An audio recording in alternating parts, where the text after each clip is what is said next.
Alright, today we saw Bad Boys, Ride or Die, the fourth film in the Bad Boys series, which again stars Martin Lawrence and Will Smith, but is not directed by Michael Bay. It's directed by the guys that did the last one, who also directed the Batgirl movie that never came out.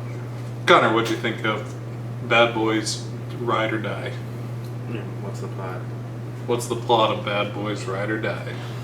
The plot of Bad Boys Ride or Die takes place, well, what feels like days after the previous movie. Will Smith gets married to his 25-year-old wife, and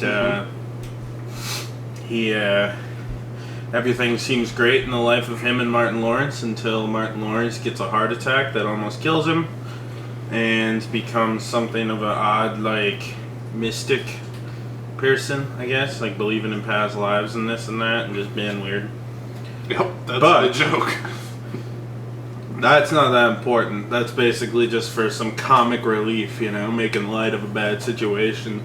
The real plot is that the former police chief who was sniped at the basketball courts in the last movie has some unfinished business and is being accused of being a cartel informant or something. Like he's working with the cartels, whatever. Who knows what his position is, but he works with the cartels. He gives them a blind eye. He knows of the cartels is what he's accused of. But Will Smith and Martin Lawrence are like, no way the captain would ever do that bullshit. So they go on an adventure to clear his name, talking to the only person they know in the cartel, which is Will Smith's son, Latino Will Smith. And Latino Will Smith is like, look, buddy, yeah, the captain's innocent, and it's all a fucking sham. It's a big conspiracy within the Miami Police Department. Will Smith and Martin Lawrence are like, alright, cool. And then they leave. But then his son almost gets assassinated, so they're like, you gotta free my son, please. And then Reed Richards of the Fantastic Four is like, sure, I'll put you on a secluded helicopter to free your son with no security guards or anything. But then there was some bad guys on the plane, and they get loose in the boonies of Florida, and they run around the boonies for a bit and become super wanted ultra criminals. And then Will Smith finds evidence to prove that who the guy is, because Will Smith's son remembers him and sees the picture when they're doing a montage of investigation or whatever. They have that montage. Yep. As is standard in police TV shows and movies. So all the police work is done in a montage, and then they get back to shooting people. Yep. So they get back to shooting people, and it turns out Mr. Fantastic, the only recognizable white dude in the movie, is naturally the double-crossing traitor who works for the cartel for political reasons. And he's dating the police chief, the now police chief, who's like, presumably Will Smith's ex-girlfriend from either Bad Boys 1 or Bad Boys 2. I'm not sure. I haven't seen those movies. I'm just piecing what I know together from the fourth movie and this one. And I barely remember the first one, mind you, or the third one, mind you. So I'm working to piece this together. But anyway, she's like his ex-girlfriend, and she's dating Reed Richards, and Reed Richards is the villain. So then everybody arrests. They illegally kidnap Reed Richards, but then the villains kidnap Will Smith's new 25-year-old wife and the granddaughter of the police chief, who's like, I'm the granddaughter of the police chief. But then, as you recall, so they get in a big fight. But as you may recall, Will Smith's son, Latino Will Smith, is the one who murdered the police chief in the last movie via sniper rifle. But then he protects the granddaughter because it's one of those Fast and Furious things where he's like the ultimate, most evil, irredeemable villain in the last movie. But in this one, he's a good guy. Yep. And he's like a misunderstanding or something. But then everyone still makes fun of him for being a coke dealer and shit. So he's actually not really that good of a guy, but he redeems himself by murdering like 7,000 people in this thriller movie. Yeah. But anyways, they kill the bad guy, blah, blah, blah. The end. Reed Richards gets eaten by a racist alligator. It's as we said, it was the redemption arc, because there's a giant albino alligator, and Martin Lawrence accuses it of being racist. So to prove that he's not racist, because the alligator took personal offense to it, he ate Mr. Fantastic from the Fantastic Four movies. Yeah. So Hayden, what did you think of Bad Boys Ride or Die? Ride or Die. Ride or Die. It's pretty fun. It's stupid as hell. It's cheesy. It's pretty much a Black Furious 7. You get all the Furious 7 or the Fast and the Furious tropes where the whole movie's about family, and he's like, I know you were the villain in the last one, but you also my son, and I love you. And then, you know, the son was the secondary villain of the last movie, and they bring him back, and he's just a good guy, and they like deputize him and let him shoot criminals with him, and like run around in the Everglades with him and do whatever. On the note, because I won't remember this by the time my part comes up, but on the note of Furious 7, or just Fast and Furious franchise comparisons, there's also rapper cameos, because you have Joyner Lucas, who befriended Will Smith as an unknown thug, or an unnamed thug that menaces Will Smith at one point. Yep. And Joyner Lucas like was friends with Jaden Smith or something, and then Will Smith and him became buddies because he didn't like fuck Jada or whatever, like all the other ones did. Yeah. he's the only one who that TikTok black guy who shrugs was in the movie for 2 seconds. And DJ Khaled. DJ Khaled plays a minor antagonist. Yeah. So there were a couple featured extra rappers. Yep. Which is similar to to shrugging Furious 7. TikTok guy, but yeah. Yep, and yeah, it's a fun little action movie. Unlike every other action movie that's come out in the last like 10 years, it's not a John Wick clone. It's just a stupid Michael Bay movie with a corny family plot, a la Fast and the Furious. It has a little first-person segment that's actually decently well done. I think that might be one of the gimmicks of the franchise, starting with Fast and... Wasn't that like a gimmick in the franchise, or... I thought the last one had a first-person scene where Will Smith goes in first person in the climax when they're in like the... whatever. If it's a recurring gimmick, then they did it really well this time. If it's not, then it was an interesting little thing to do. It's stupid. Reed Richards is the most obviously evil person ever because they only talk to 2 characters in this movie. The only 2 cops they trust are Reed Richards and the woman police chief. Well, woman. Also the 2 cops that were like the lame Vanessa Gen Z. Hudgens and the guy who looks like blonde Joss Hutcherson. Because they were the Gen Z. They were the Gen Z characters in the last movie, where they're like, or like millennial characters, cops. And they're like, God damn it, he's working from his damn laptop playing with drones while we're doing real police work of murdering hundreds of people. Yeah, but Reed Richards is the only new major character in this movie, and every time that they go tell the woman police chief and him the plans, it goes wrong, and it's not the woman police chief because she's in all these movies, and Will Smith had sex with her. Yeah. In one of the movies, or multiple, maybe.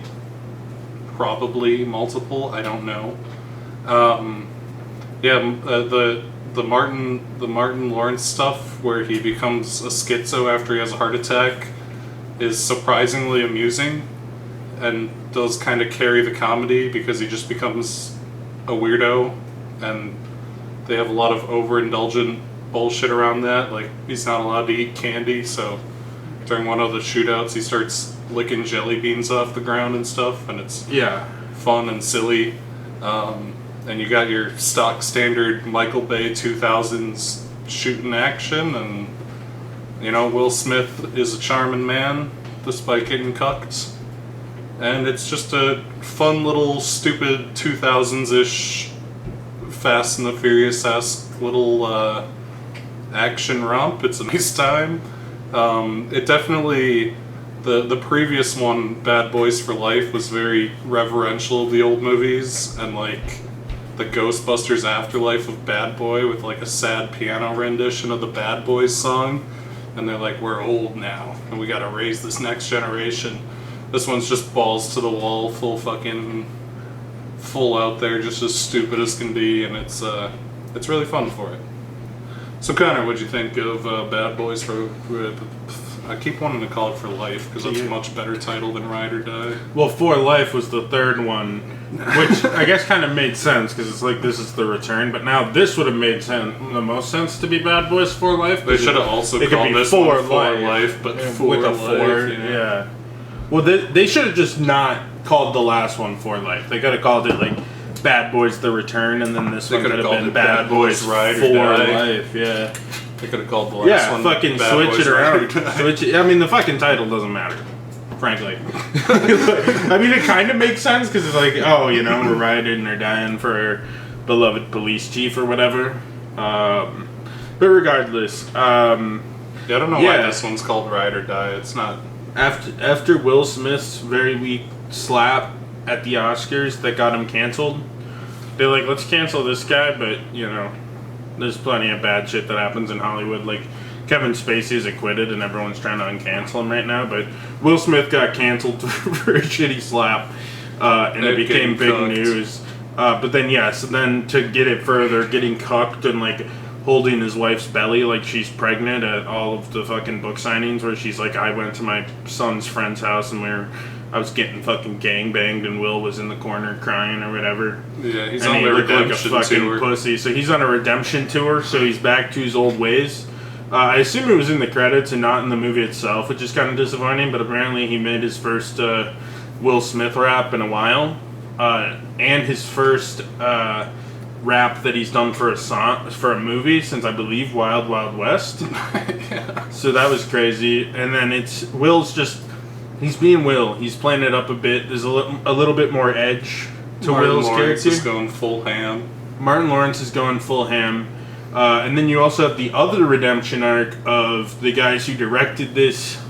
They really cared and made a safe Bad Boys 3 movie, which is not what people wanted for Bad Boys. I mean, it must have done well. I remember it being busy as fuck when I was running the theater when it came out. So I think it actually did okay. I don't know the numbers specifically, but it must have done well enough to get a sequel. But Will Smith, but the directors, their follow-up project, Batgirl, ended up getting canceled on HBO Max for being apparently a humongous piece of dog shit. So the directors, with nothing to lose, decided to just make a stupid, fun movie. Yeah. And I went into this movie with no opinion, because I remember the last Bad Boys being, like, stone cold average. Like, I didn't like it, but I didn't hate it. It was like one of the lesser post Furious 7, like Furious 8 or something. Well, Furious 8 I don't really like. I don't think I liked any of them. But it's like, that movie was like one of the standard It's like Fast and Furious it's like Fast 4, and Furious, you know? 4 or 6 or something, where it's like I couldn't tell you what happened in it, but it was fine. Like the first, like everything up to 7 was mostly I couldn't tell you what happened in it, but I guess it was fine. I mean, 5 And was then it good got as really a proto 7. Yeah, 5. Bringing in The Rock as a villain was a fucking genius idea. Yeah. But yeah, so you kind of have that going, where the last movie was just kind of uninteresting. So when I pre-ordered the tickets for this, for some reason it just felt like something I felt obligated to see, rather than actually had any desire to see for keynote purposes or worst case scenario. We could have milked this video to talk about the Will Smith cucking, but yeah, pretty much it was our avenue. But it was my eyes were glued to the screen. I was never challenged, but I was always having fun. It was constant action, but I complain sometimes about movies that are constant action being boring. This one's not boring. And it's so stupid, I don't fucking question that Will Smith and Martin Lawrence can kill hundreds of people and not get in any trouble. And, you know, same with everybody. Like, there's no paperwork, there's no questions, it just happens. They just murder people. They never try to arrest anybody. Like, there's no pretensions of them trying to take anybody alive when they pulled up to in the movie, really. But especially in the finale, there's no pretensions of them pretending to, like, we're gonna arrest this guy. It's not just Will Smith. They want fucking blood. It's not just Will Smith and Martin Lawrence either. There's like a meeting before they go raid the villain base where Will Smith's like, don't take any of these motherfuckers alive, just start a blast. Fucking make sure they're Reed dead. Richards is just like a politician, and the fucking lady cop kicks him into a fucking alligator pit and a giant the police cartoon caption alligator. his ex-girlfriend with no trial. Donkey kicks Reed Richards into an alligator pit. I also like how, with no regard for the hostage, because the politician holds a hostage, and only because the movie knew he was going to survive, she had no qualms about shooting the fucking thing with like a grenade launcher or something. So the airplane flies out of the sky, and then there's like a shot of the airplane guy hostage going, like hanging out of the airplane after he survived. Like they had to show it to make sure they knew. The police captain didn't just shoot a civilian. She knew hitting. Blonde Josh Hutcherson is just controlling a bunch of drones that have like machine guns and grenade launchers. Yeah, you're not trying to arrest anybody when when he's dropping like mortar shells on people from above with his little spy drones. Like there was no pretension of him trying to take anybody alive. It was 100% unsanctioned, 100% rogue.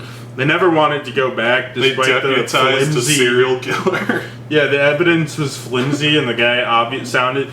The guy, when he's held hostage, the airplane guy, sounds like he's under duress, and part of it's the knife to his head. But he's like, I'm getting hijacked by Will Smith, and then he gets killed by the villain or whatever. And then when you hear it later, he just sounds normal. Like there's no investigations. It's if Will Smith and Martin Lawrence are captured, they're gonna go to jail forever and then get killed in jail or whatever. But there's no tension. It's like we just escaped these guys. We'll violently murder everybody. There'll be no living witnesses or trial, but it'll all just kind of click together. Then I guess all the paper evidence is there. All the paper evidence is there. I guess. After the big shootout, there's maybe like 3 more minutes of movie where it's like Will Smith and his wife kiss on the beach, and Martin Lawrence is like, "We got those motherfuckers. We got all the paperwork that says they're guilty that they kept in their secret base. Everything's wrapped up cleanly. We've exonerated the captain, and the credits roll, baby." We exonerated the captain, easy peasy. 7,000 people were murdered brutally, no trial. Martin Lawrence and Will Smith are definitively judge, jury, and executioner running around with no regard for anybody. They're basically Judge Dredd, dude. Like Will Smith shooting Martin Lawrence and then blasting the villain in the head. Like, you're fired, Like, that's not how you're... I'm sure, it worked, but, you're getting in trouble for that. The fact that his son's a mob hitman, basically, or a cartel hitman, and he's just... And like, half of these people that were killed with no trial were violently murdered by Will Smith's son, who he deputized armed with heavy machine guns. Like, thousands of felonies were committed throughout the course of this movie's hour and 45-minute runtime. Several police act in a conspiracy to let Will Smith's serial killer son escape at the end of the movie, like 5 or 6 of them. There's really not much of an investigation. They're just like, he got away. He took off by boat. He went straight down the fucking. He went right down through the swamp. He went through. He hit the Gulf of Mexico or something, and that was it. I don't really know. But you got to leave it open ended so you can be like, "There's a guy who can help us out with this." And it'll be his son, and then increasingly they'll make us forget that he was a cartel hitman in the last one. Like, this one, he's like, "I'm sorry, at first he's like, "I'm a cartel hitman, I'm evil," and they're like, "You could be good too," and then he's like, "You're right, I'm good." The Fast and the Furious method. Turns out I'm a good Jason guy. Statham is the world's most lethal assassin. Maybe the next movie it'll mention one time, that I don't even know. Like, it might after mention Furious, it like once. After Furious 7, Yeah, no, Furious Jason 8, Statham was like a terrorist killing civilians. he was and a shit, terrorist, too. the world's most notorious hitman. They defeat him, he goes to jail. Then at the start of Furious 8, he breaks out of jail and teams up with them, and he's like, "There's a bigger threat." And it's never brought up again for the rest of the movies. He's just a good guy.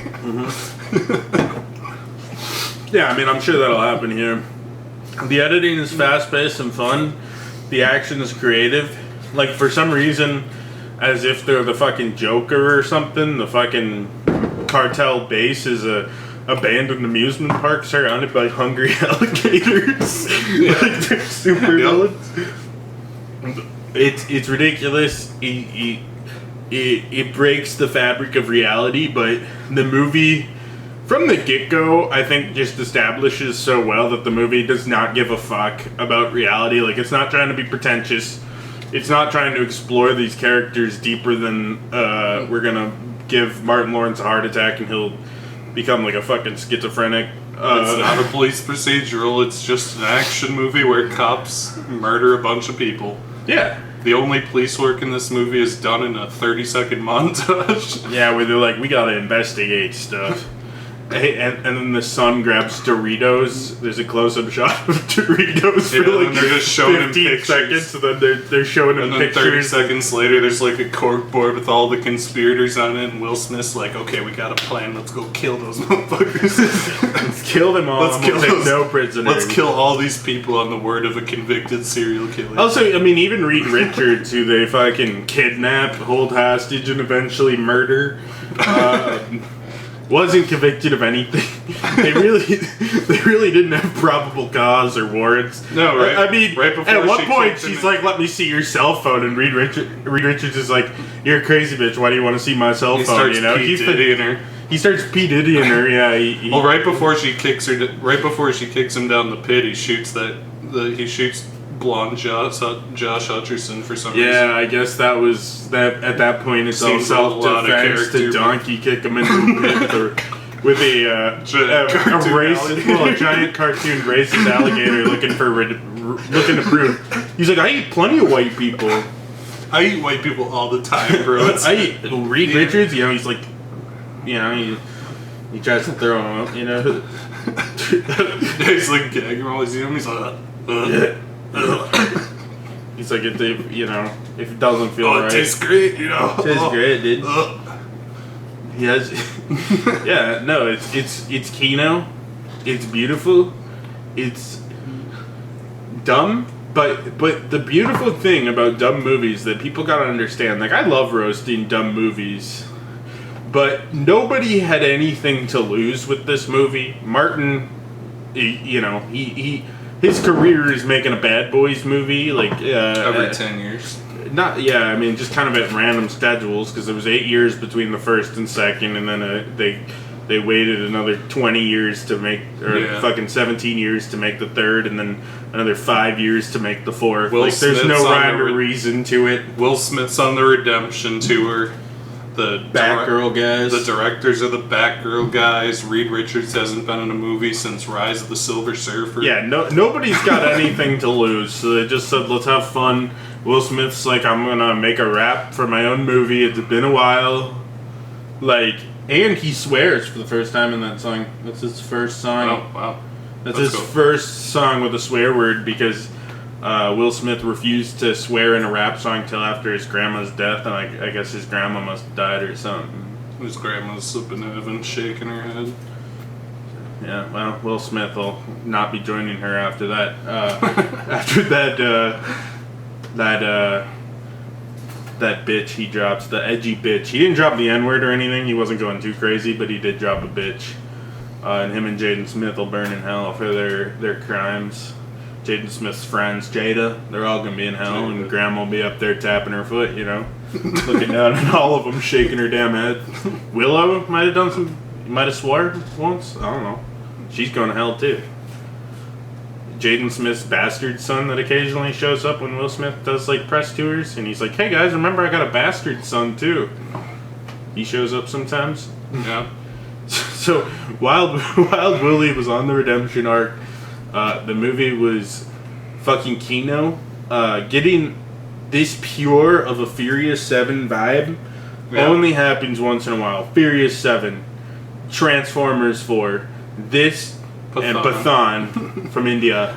Those are the four, like, Furious 7. Like, there's a lot of movies where you're like, this is almost in the Furious 7 category. But there's only a select few that break over, and I'm comfortable enough to say this is top line, another one that dumbass cringe humor. It's so stupid and they don't care. Furious that it 7 makes this might be cheating because James Wan did Furious 7, but Malignant despite its genre, despite being a horror movie, Malignant definitely fits in that. Yeah, I mean, I think James Wan in general has a lot of it. Like, even the first Saw, Malignant, and Aquaman.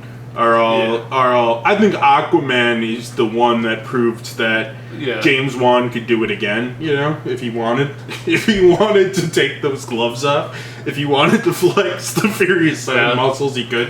And Aquaman 2 proved that he could do it again, but Aquaman 2 falls into the category of bad Furious 7. Aquaman 2 is the Furious 8 to Aquaman's Furious 7. Yeah. No, that's it. I was so disappointed watching Aquaman 2 with how much I like Aquaman 1 that I was like, fuck, man, I don't really like this. But then I watched it again and I was like, okay, it's Furious 8, you know? I mean, it's definitely a step down. They fucking tried. It's got a handful of moments, but it's an inferior copy. Yeah. Yeah, no, for sure. So, yep, this is going to go into a very specific Hall of Fame for movies with me. And I think... I'm willing to say, and I haven't seen the Michael Bay ones, I think Bad Boys Ride or Die is the best one in the franchise. I haven't seen the main two. I've seen bits and pieces of the first two because they played on FX all the time. I think I've probably seen like a combined total of 30% of those. I watched like half of Bad Boys 2 on Paramount Plus once with my ex-girlfriend who was screaming at me in the background. She's like, all you ever want to do is watch stupid movies on Paramount Plus and I hate you, and she was crying or whatever. And I'm sitting there trying to watch Bad Boys on Paramount, not Paramount Plus, but Paramount TV, which is basically the modern FX. Because FX has actually learned how to make occasionally good TV shows like Fargo and What We Do in the Shadows and stuff. Like they got a couple things they can play now. Wilfred. FX is just discount prestige television. Yeah, it's HBO for us basic cable folks. Yeah, basic cable and now Hulu. AMC and FX are the discount HBOs. Yep. That occasionally run into gold, but most of it's just garbage that wants to be prestige. Yeah. Occasionally you get a Breaking Bad, Better Call Saul, or... I've heard that the FX's Samurai show is really good. Shogun, yeah. That's one I gotta check out, but I don't have Hulu. I can probably steal Emmy's Hulu. I've heard Shogun's really good, though. I'll steal Emmy's Hulu because she's upgrading it too to get HBO Max. I have a couple friends who watch Shogun. I've heard good things. So. Yeah, no, I've heard it's dope. Also, one of the directors in Peacemaker did some Shogun. Oh, that's cool. Oh yeah, I remember that from your video. Anyway, we should wrap this up and get to the other one. Anyways, Aiden, would you recommend Bad Boys? I'm just gonna call it Bad Boys 4 Life with the 4, the number 4. And if I say Bad Boys 4 Life without annotating that it's the one with the number 4, then that's Bad Boys 3. So what do you think of Bad Boys 4 Life, parentheses, with the number 4? It's dumb, ridiculous, stupid fun. It's hard not to enjoy. It's got some fun action scenes and a couple that are actually creative and clever. It's silly, it's kind of weird, and it's got that discount Furious 7 vibes, which is honestly my whole life is just chasing the Furious 7 dragon. Yeah. Looking for something that even comes close to that fucking masterpiece, and I don't know if we'll get there, but this takes a solid swing at it. Connor, would you recommend Bad Boys 4 Life? Yeah.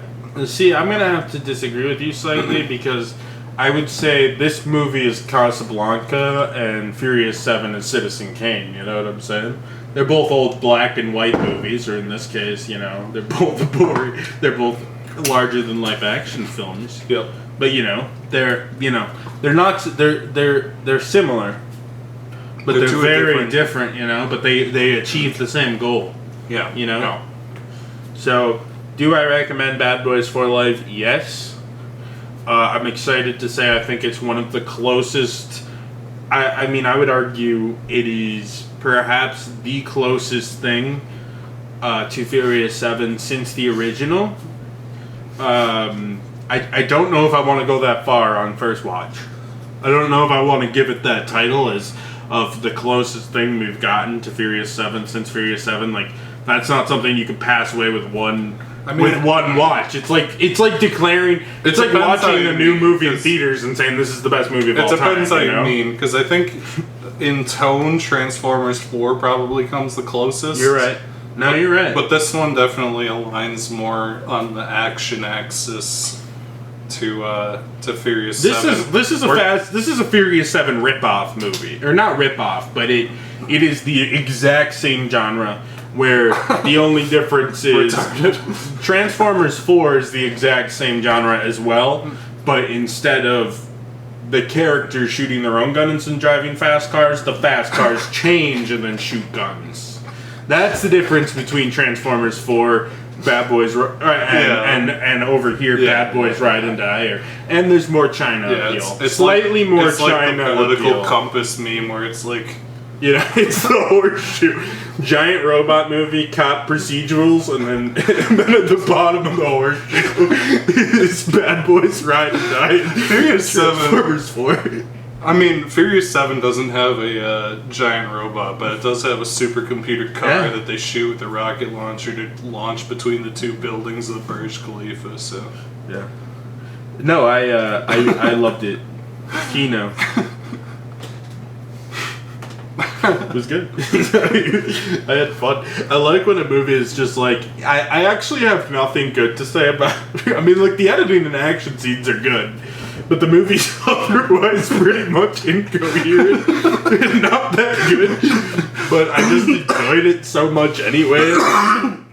Like, I couldn't take my eyes off the screen. There's a level of incoherency that makes movies my favorite thing in the world. It's not... There's no magic... There's no, like, one-size-fits-all, you know? There's no Cinderella's slipper of incoherent Kino busters.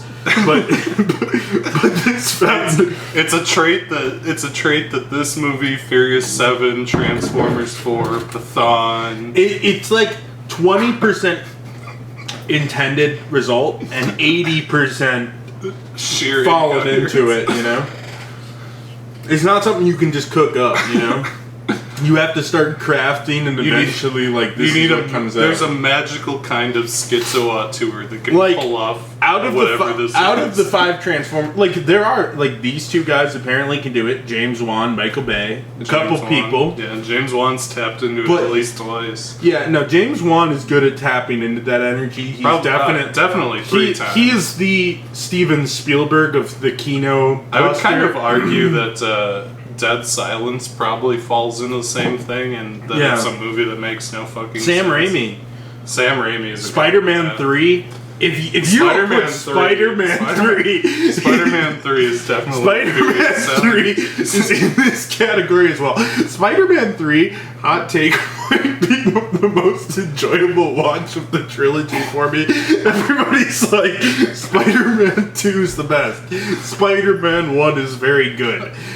Both true statements, but Spider-Man 3 might be my favorite to watch. I think my favorite part of Spider-Man 3 is in the middle. People make fun of everything that's hilarious about it. I like that after he gets the suit, he gets the really bad haircut, and then there's 25 minutes of him just being a jackass and yelling at people.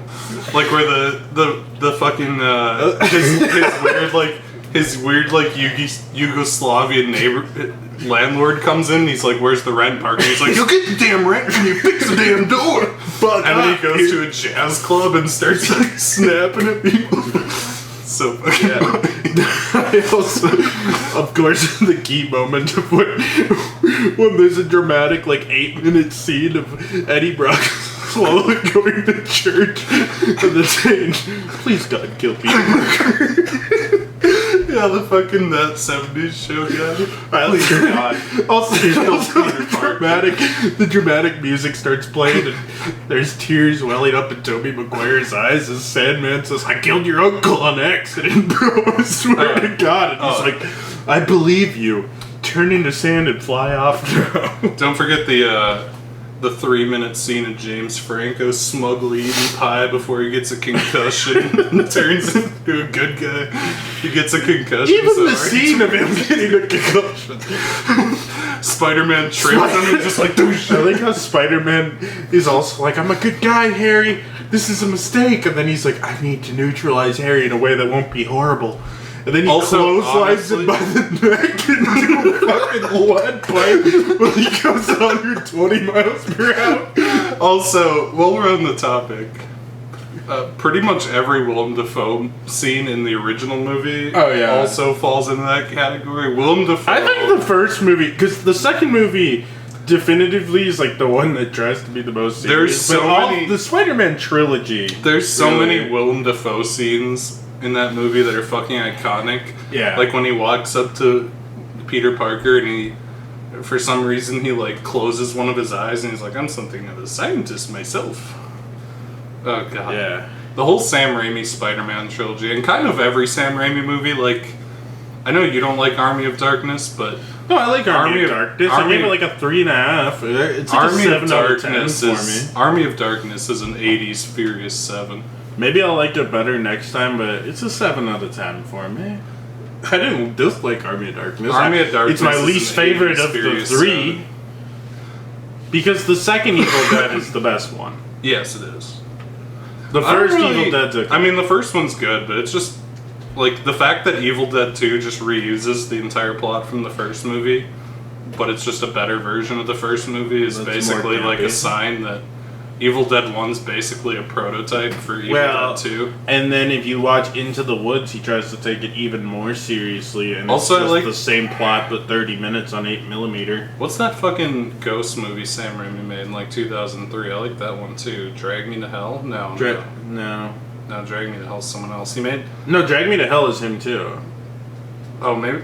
I just got Drag Me to Hell on Chat. Drag Me to Hell might be the one I'm thinking of, because it's like... It's from 2009, and this girl gets a curse, and she keeps seeing an evil goat, and then like her boyfriend gets run over by a train. It has a little bit of that Sam Raimi, awkward, camp, not caring The only schizo-ness. Sam Raimi movie I ever watched that might be irredeemable, and I'm curious to rewatch it, because I hadn't seen it since theater.